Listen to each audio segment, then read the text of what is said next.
Each time the Mass begins, something sacred stirs in the unseen world.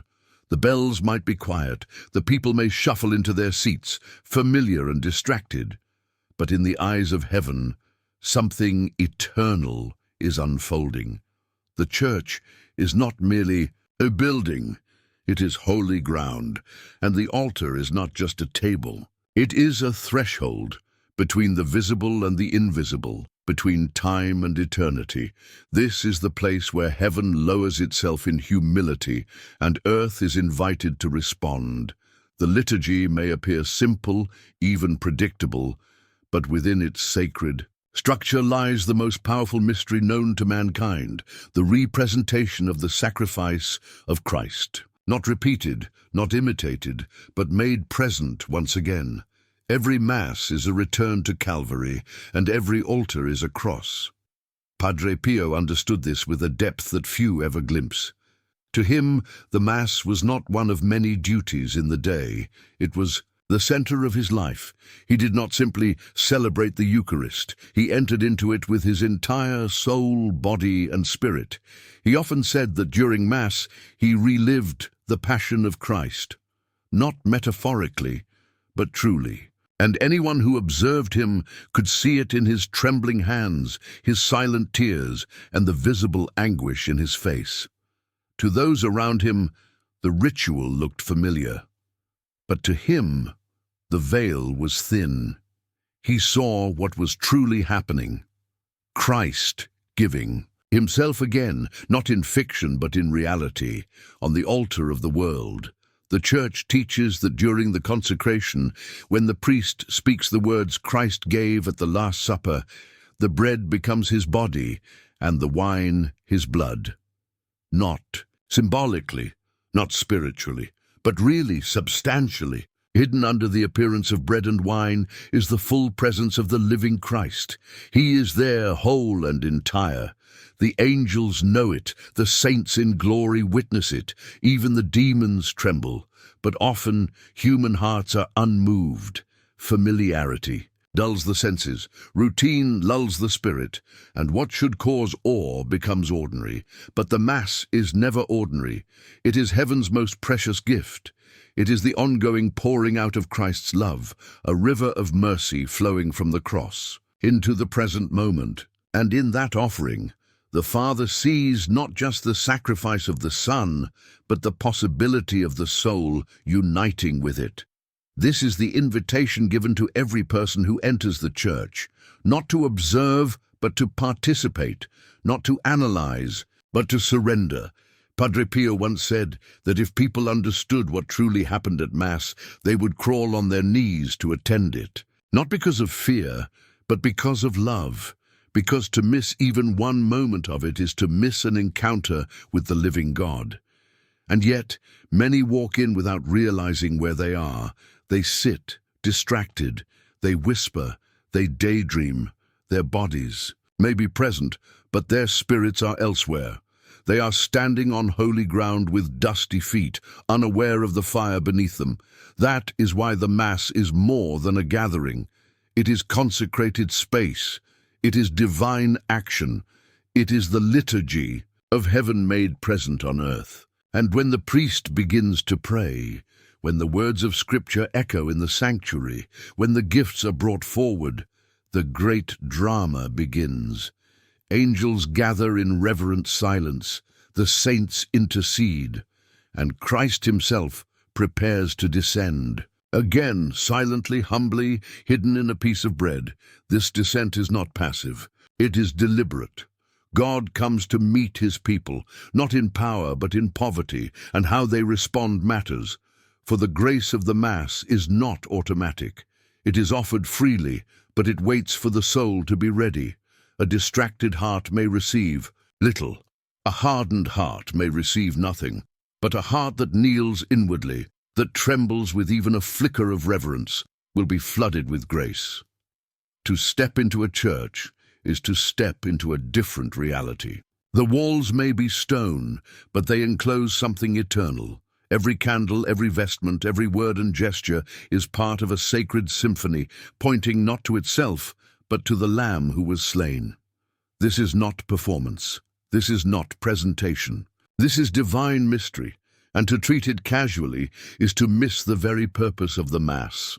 Padre Pio's own body bore the wounds of Christ. He knew that the sacrifice offered on the altar was the same sacrifice that had pierced his own hands and feet. That is why he approached the altar with such trembling reverence, not because he feared punishment, but because he understood love, a love that bleeds, a love that gives all, a love that waits quietly on every altar in every church across the world, waiting for souls to wake up and respond. And so the Mass begins. The people gather, the priest prays, and heaven leans in. The stage is set not for a show, but for a miracle. The only question is whether the soul present will recognize it, whether it will bow inwardly, whether it will take off its shoes, not literally but spiritually, and say, "This is holy ground, and I will not let it pass me by." Padre Pio's life was filled with mystery, sacrifice, and supernatural grace, but perhaps one of his deepest sorrows was not found in his wounds or his suffering, but in what he witnessed daily from the people who came to him, souls who came close to God and yet remained spiritually asleep. As a priest who could read hearts and see the invisible battles waged within souls, Padre Pio often found himself grieved by what unfolded during the most sacred moments of the Mass, not because of overt disrespect or scandal, but because of something quieter, more hidden, and therefore more dangerous, spiritual indifference. He knew that many came to Mass out of habit. They entered the church, dipped their fingers in holy water, made the sign of the cross, found their usual place in the pews, and began the familiar sequence of prayers. But they did not come to be transformed. They came, often, just to fulfill a duty. They prayed with their lips, but not with their hearts. They listened with their ears, but not with their souls. And in doing so, they missed the fire. They missed the grace. They stood in the presence of the crucified and risen Christ, and yet their minds wandered, their hearts remained closed, and their souls stayed untouched. This reality pained Padre Pio more than his physical wounds. He once said that it would be better to attend one Mass with full attention and love than 100 distractedly, because what is offered at the altar is not information, it is transformation. And without inner participation, the power of the Mass remains unopened, like a gift never unwrapped. He saw this again and again, the faithful crowding the pews, kneeling, standing, sitting in rhythm, and yet failing to engage interiorly. And he wept for them, because he saw the distance between their bodies and their souls, because he saw that grace was being offered, and few were truly receiving it. Sometimes he would become visibly distressed during Mass, not because of anything external, but because he could feel the coldness in the church. Not the air, but the atmosphere of souls that had grown numb. Souls carrying burdens they refused to offer, souls judging others around them, souls obsessed with trivialities, comparing themselves, replaying offenses, holding grudges, silently, complaining about the homily, the music, the people near them. All of this noise filled the sacred space, not out loud, but in the hearts of the people. And this spiritual noise, Padre Pio warned, was enough to block grace. He understood that we are weak, that distractions come. But what hurt him was not the distraction itself.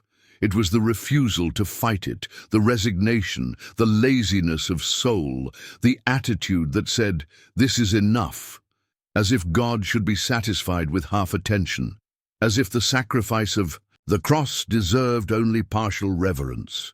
He saw how people could come to Mass and leave unchanged week after week, year after year, and it broke him, because he knew that even one moment of sincere openness during the Mass could change a life. But most people did not even try. There were times when he would confront individuals in confession, not with harshness, but with truth. He would tell them that their prayers were empty, not because God was absent, but because they were. He would say that the greatest danger was not sin, but complacency, the kind that hides behind outward devotion but carries a heart of stone, a heart too proud to repent, too distracted to listen, too full of its own voice to hear God's whisper. This was the struggle he bore, to see the immense love of God being poured out at every Mass, and to see that love ignored. Not because people hated God, but because they had forgotten how to hunger for him. They had forgotten the miracle that was unfolding before them. They had forgotten how to be still, how to tremble, how to receive. Padre Pio longed to shake them awake, not with fear, but with urgency.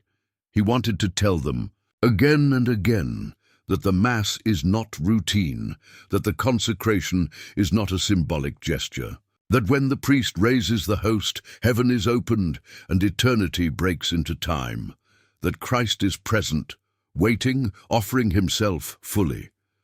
And the only question is whether the soul will respond. He knew that many souls stayed at the threshold. They arrived at the door, but they never entered.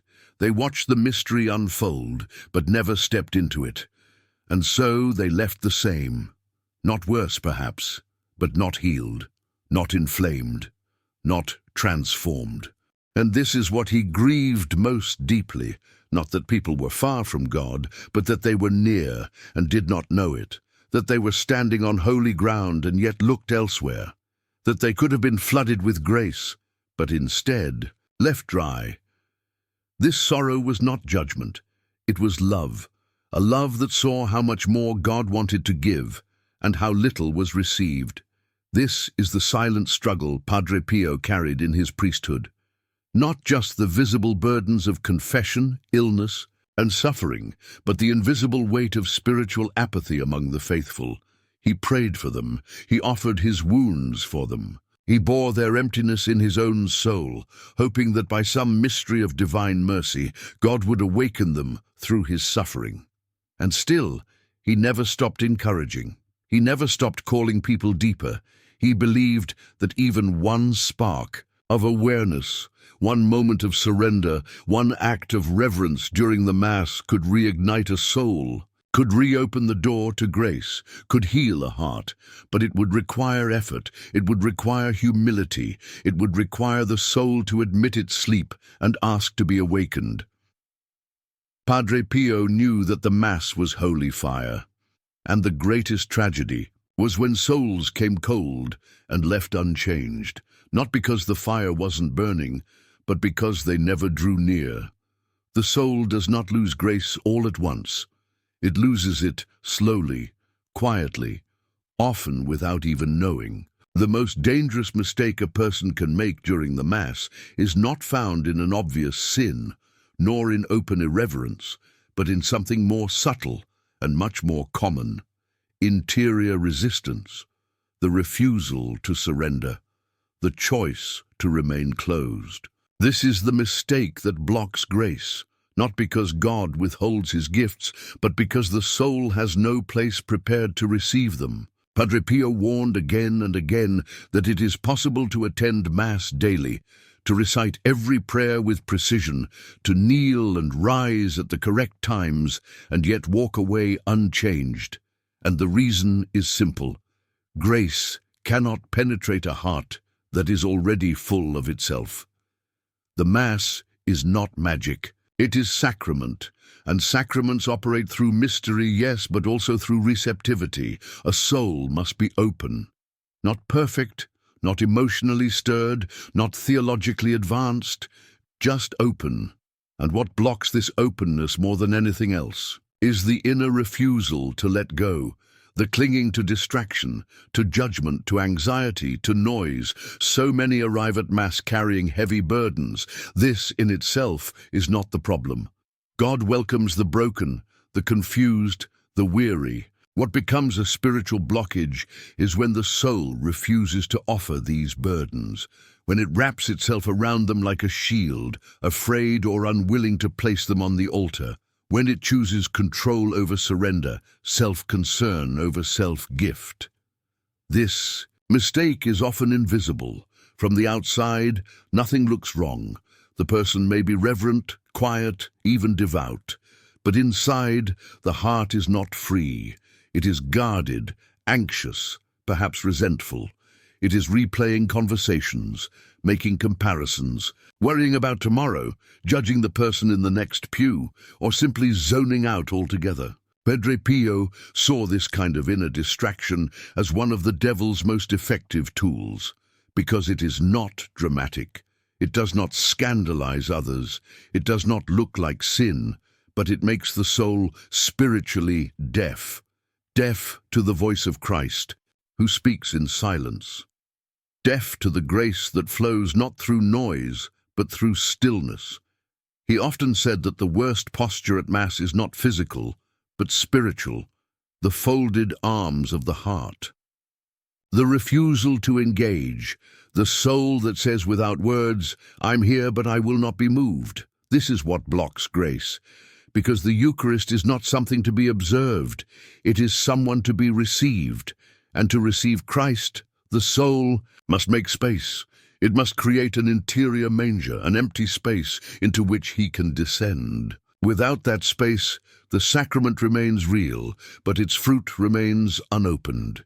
Many think that distraction is harmless, that it's just a normal part of life.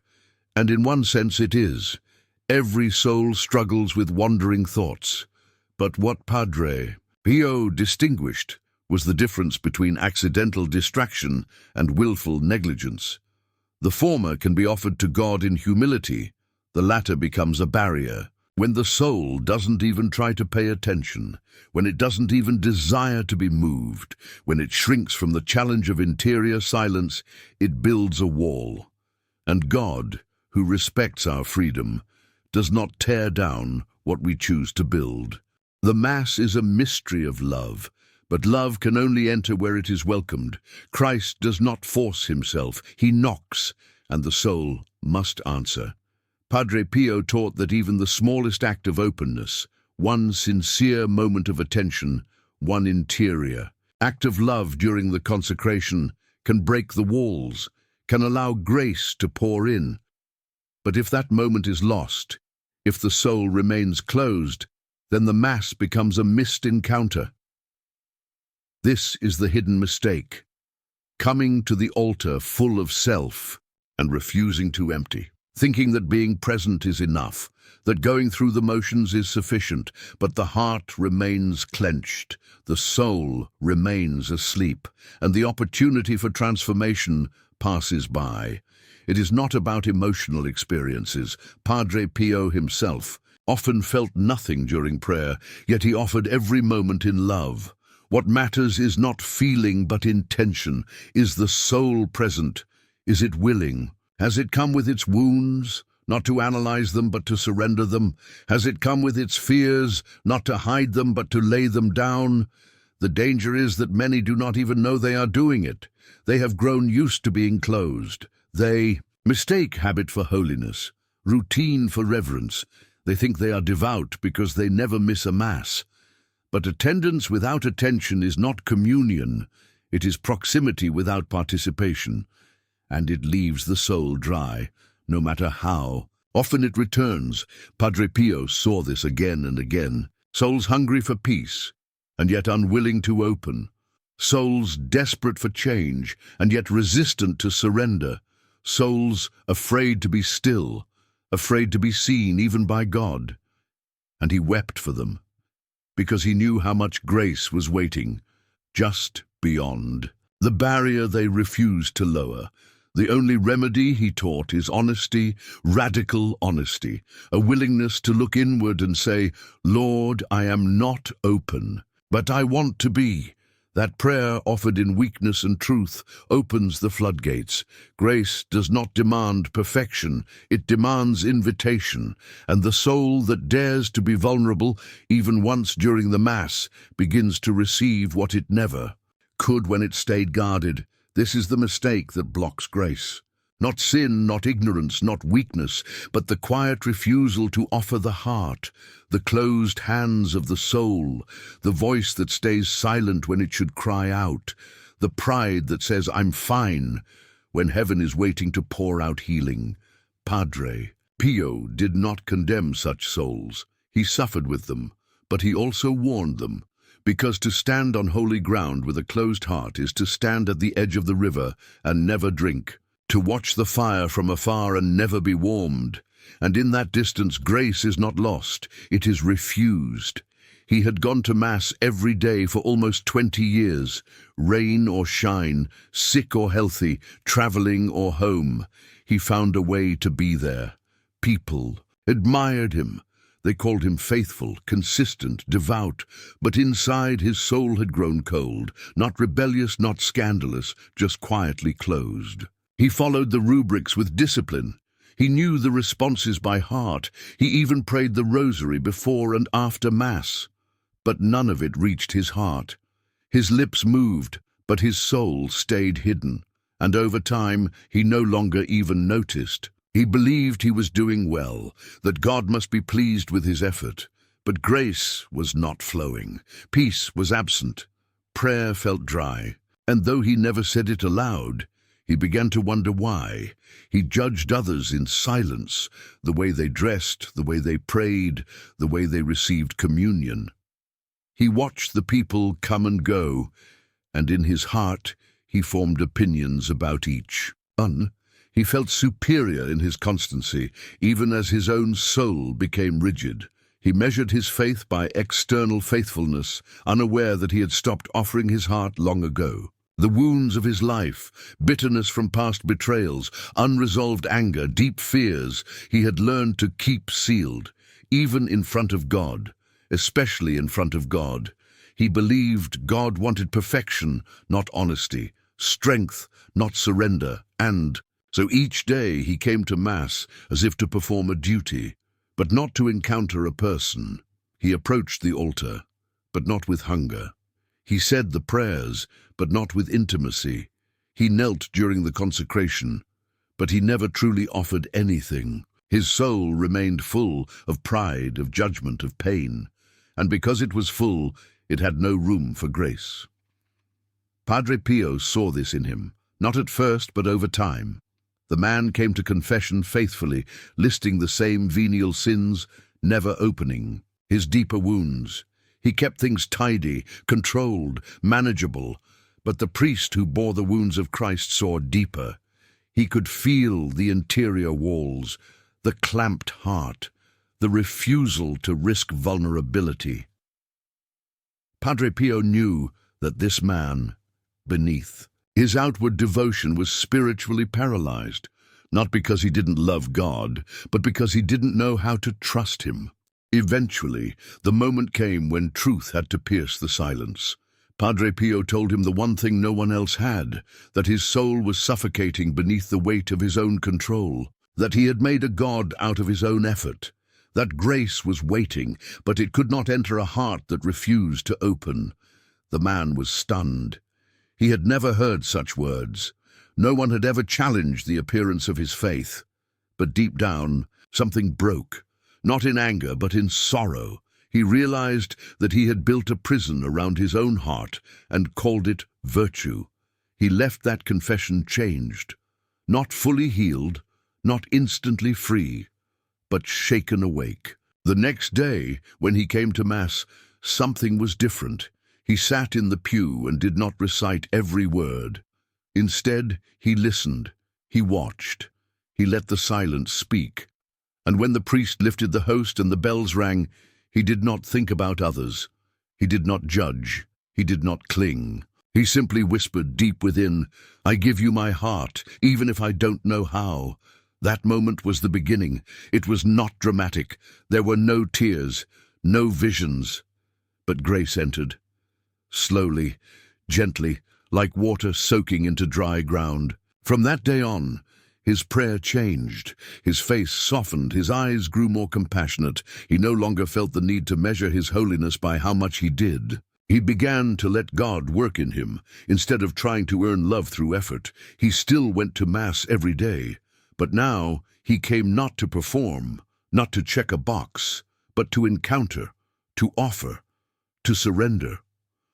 Some days he felt nothing, but he had learned that grace does not depend on feeling, it depends on openness, and he had finally learned to open.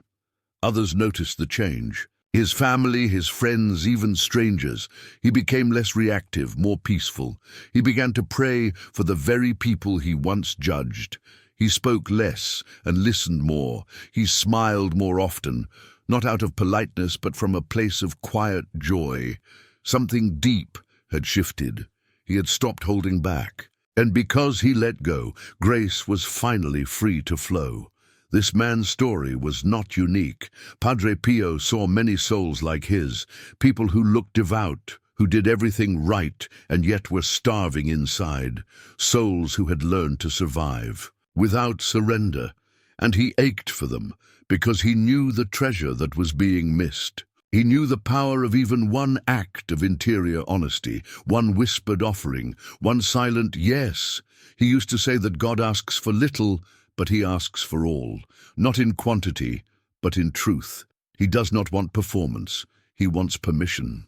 He wants to be let in, and that means allowing him into the very places we'd rather keep hidden, the places we feel ashamed of, the fears we've never named, the grief we've buried, the pride we justify. When the man finally gave those places to God, the Mass became a wellspring. The consecration no longer felt distant. It felt personal. He saw Christ lifted on the altar, and he saw himself, wounded but offered, imperfect, but loved. That vision stayed with him, not as a moment of ecstasy, but as a steady truth that rooted him. It taught him that grace is not earned, it is received, and the only thing that can block it is a closed heart. His journey was long. Healing took time. But it began the day he stopped hiding, the day he admitted not his sins, but his need. And that one act of surrender, quiet, unseen, sincere, was the key that unlocked everything. Guarding the heart during Mass does not begin when the opening hymn starts or when the priest walks down the aisle. It begins before the first word is spoken, before the church doors are opened, often in silence, often in solitude. Padre Pio believed that the soul prepares for Mass not by rushing in from the noise of the world, but by pausing long enough to acknowledge what it carries. To come into the presence of God requires more than physical presence. It demands an interior readiness, a willingness to be still, to be vulnerable, to be honest. Without this preparation, the heart becomes like hard soil, resistant to the seed of grace, no matter how often it is sown. Many people come to Mass burdened by the weight of life, distractions, sorrows, resentments, ambitions, and the endless list of tasks left undone. These burdens are not sins in themselves. In fact, they are often the very things that God longs to touch and heal. But too often, instead of placing them before the altar, people carry them like armor, afraid to set them down. They enter the sacred space guarded, unwilling to let go. And so, even though grace is offered freely, the soul is not positioned to receive it. Padre Pio advised that one of the first acts of devotion before the Mass should be interior examination, not just a moral inventory, but a spiritual self-awareness. What is stirring within me? What voices are loud in my mind today? Where am I? Wounded? Where am I distracted? These are not questions to dwell on in shame, but to bring before God with childlike honesty. This honesty is the beginning of true participation in the liturgy. It is the act of presenting the real self, not the polished image at the foot of the cross. Guarding the heart also means consciously choosing silence, not merely the absence of sound, but an inner posture of listening. The liturgy is filled with words, but beneath those words is a divine current, a movement of grace that can only be felt when the soul stops talking. Padre Pio was known for his deep contemplative silence before and after Mass. To the world, it may have looked like stillness, but in reality, it was communion. He was listening, receiving, letting the Holy Spirit work without interruption. Most people are not called to mystical depths during every Mass, but every person is called to interior availability, to make room, to be attentive. Distraction will come. Padre Pio never denied this. Even the saints experienced wandering thoughts.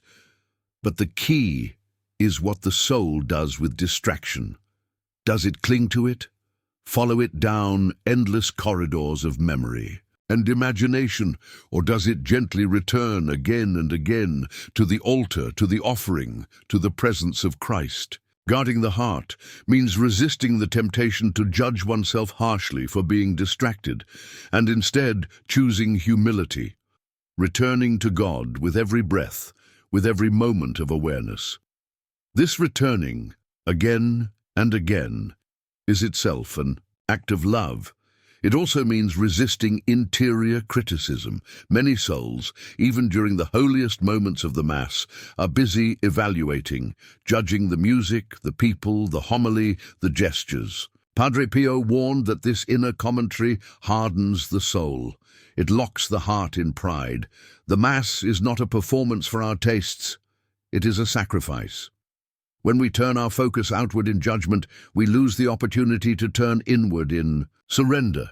Guarding the heart means choosing to offer charity instead of critique, silence instead of commentary, and reverence instead of reaction. One of the simplest and most powerful ways to guard the heart during Mass, Padre Pio said, is to make small, intentional acts of offering throughout. These do not need to be spoken aloud. In fact, they are most powerful when whispered in the soul. Before the readings, Lord, open my ears. During the offertory, I place my life on the altar. At the consecration, Jesus, I give you my heart. During communion, come into the broken places. These interior movements are like windows opening within the soul, letting in light, letting in grace. They turn the Mass from a sequence of rituals into a living dialogue with God. Another essential aspect of guarding the heart is the practice of gratitude. Gratitude purifies the soul, softens it, expands it. A grateful heart is a heart that is easily moved by grace. Padre Pio often encouraged souls to thank God even for what they didn't understand, even for the suffering that remained. Gratitude during Mass turns every moment into an opportunity for transformation. It lifts the soul above its immediate concerns and opens it to the eternal mystery being enacted on the altar. Finally, guarding the heart means remembering who is present. Not just the people around us, not just the priest or the choir or the minister, but Christ himself, really, truly, substantially present, not in abstraction, not in memory, but in reality. Padre Pio saw this with the eyes of the soul, but he reminded everyone that faith alone is enough to perceive it, to act as if he is truly there, to kneel, to gaze, to adore, as if one were standing at the foot of the cross, because that is, mystically, exactly what is happening. When the soul approaches the Mass with this awareness, everything changes. The gestures are no longer mechanical. The prayers are no longer routine. The silence is no longer empty. The heart becomes a sanctuary within the sanctuary, a place where God is not only worshipped, but received, where grace does not bounce off a closed door, but enters and begins to reshape everything. Padre Pio knew that this way of attending Mass was not reserved for mystics or the religious. It was possible for every soul, no matter how wounded, no matter how distracted, no matter how far from God they may feel. It begins with a choice, to come not just in body, but in spirit, to open the door, to set down the burden, to listen, to let go. And it is this kind of presence, humble, interior, surrendered, that guards the heart and allows grace to do what it longs to do, transform. The Mass ends, the candles flicker low, the final blessing is spoken, and the people begin to rise. Shoes shuffle on stone, doors open to the world outside, and another liturgy is complete. But for the soul that was truly present, truly open, something unseen has taken root. Grace has entered, not always with a feeling, not always with clarity, but with power. and that power will continue its work long after the closing hymn has faded. For those who brought their whole selves, messy, distracted, imperfect, and laid them at the foot of the altar, the Mass becomes a place of transformation, a place where heaven met earth and something changed, even if quietly. But for many it ends just as it began, with little awareness, little movement, little surrender. And this is the tragedy Padre Pio saw so often, a river of grace flowing through the sanctuary, yet so few stooping to drink. Not because God is distant, but because the soul is distracted. Not because God withholds, but because the heart is closed. The mistake is not being weak or broken or sinful. The mistake is being present in body and absent in soul. It is refusing to let go of control. It is holding back what God most longs to receive, the truth of who we are. Padre Pio's life was marked by suffering, but also by a profound union with Christ. And he understood that this union was not a mystical gift for the few, it was an invitation for all, offered again and again at every Mass. The only condition is openness. The only barrier is self-protection.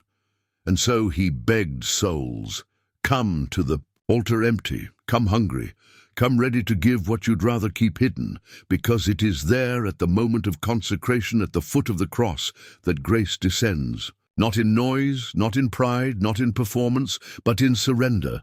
The next time the church grows quiet and the host is lifted high, let the soul remember. This is the moment when heaven breaks in. This is the moment when Christ offers everything. And all he asks is that we do the same. No one walks away from the Mass unchanged, unless they choose to. Grace is never lacking, but it waits to be received, and the soul that dares to open, even a little, will never leave the same. So now the choice belongs to each heart, to continue attending without offering, or to finally cross the threshold, to stop watching and start participating, to stop analyzing and start adoring. Let the next Mass be different. Let it be personal. Let it be the beginning of something deeper. And if this stirred something in the soul, if it awakened even a flicker of longing, do not let it fade. Let it become a prayer. Let it become an offering. And let it become the door through which grace enters, because what God wants most is not perfection, it is permission. He will do the rest.